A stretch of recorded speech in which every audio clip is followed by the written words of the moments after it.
Hey there. I'm going to do a little something different here. Back when I was a kid, living in Sarasota, Florida, maybe 16, 17 years old, I played with a rock band.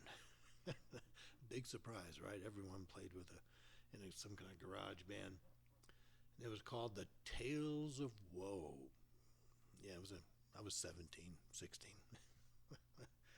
My drummer's name was Wayne Stafford, and his dad was Frank Stafford, and he was a bluegrass musician, real great guy. He played everything. He had a great Martin guitar and I think it was a Gibson mandolin and probably a master tone banjo. He could play that and played the fiddle. It had an upright bass and probably played harmonica and who knows what else he could play. But anyway, he sort of took pity on me because my mother was a single parent, and sort of took me into the family, and it was a great family.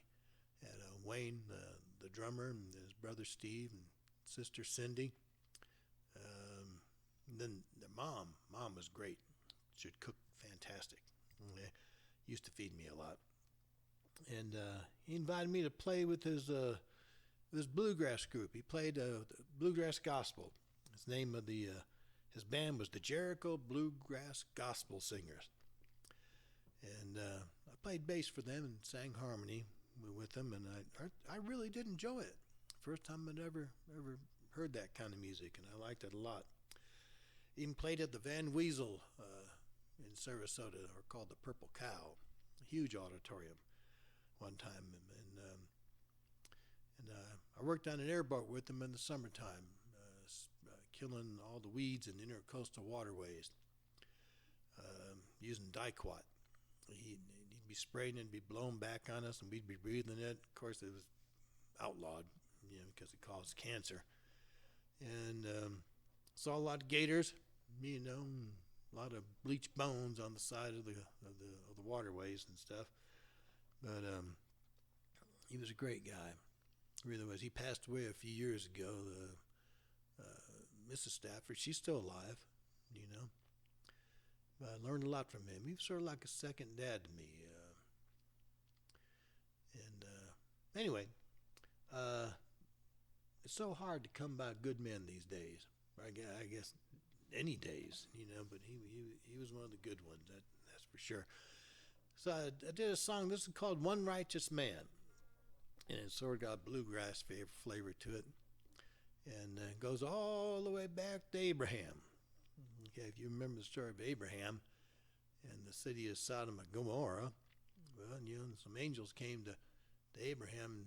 Abraham's, he's parked out in a tent out in the desert somewhere, and they say, this is when they tell Abraham that Sarah, his wife, who's like 100 years old, is going to have a baby, And anyway, that's a different story. But this is one about Sodom and Gomorrah. He says, we're going to go destroy the city. We have seen what they've been doing down there. And Abraham says, oh, wait a minute. I got a nephew down there named Lot. He's a pretty good guy. And then Abraham starts bargaining with the angels, saying, well, would you destroy the city if I could find, 40 righteous men? They say, no. And then they say, well, how about 30? How about 20? He's just bargaining them down like that. Well, I was thinking, well, what if those angels came back today? And what if Abraham was camping up in the mountains outside Nashville? So I came up with this thing. It's called "One Righteous Man."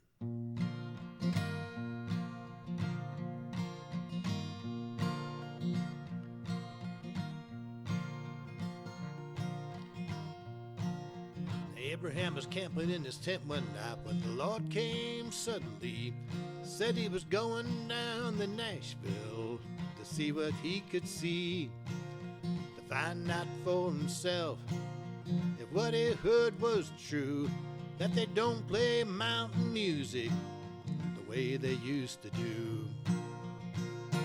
If there's no more mountain music, pure and sweet, if there's no more mountain music, make you move your feet. If there's no more mountain music, the way that Bill Monroe taught 'em, then I'll destroy the city just like Gomorrah and Sodom.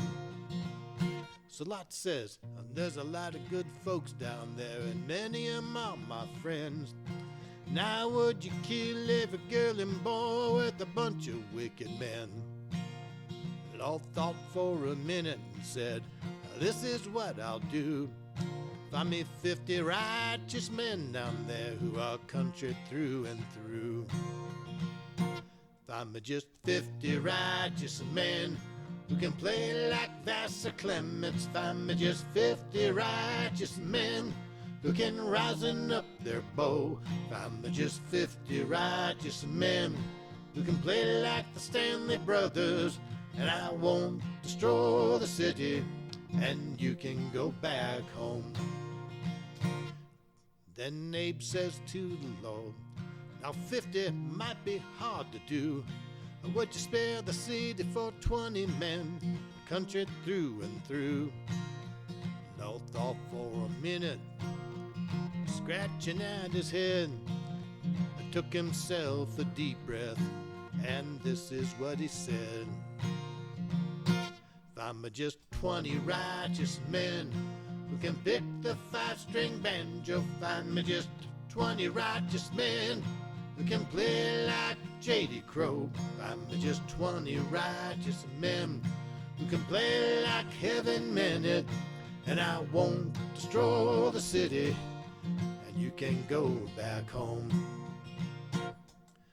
Abe was feeling lucky, and he tried it one more time. Now, Lord, would you spare the city if 10 men I can find? The Lord said, I can do you better, but this is my final wager. If you can find just one good man, then I'll become a stranger. Find me just one righteous man who can pick a Martin guitar. Find me just one righteous man who can play the mandolin.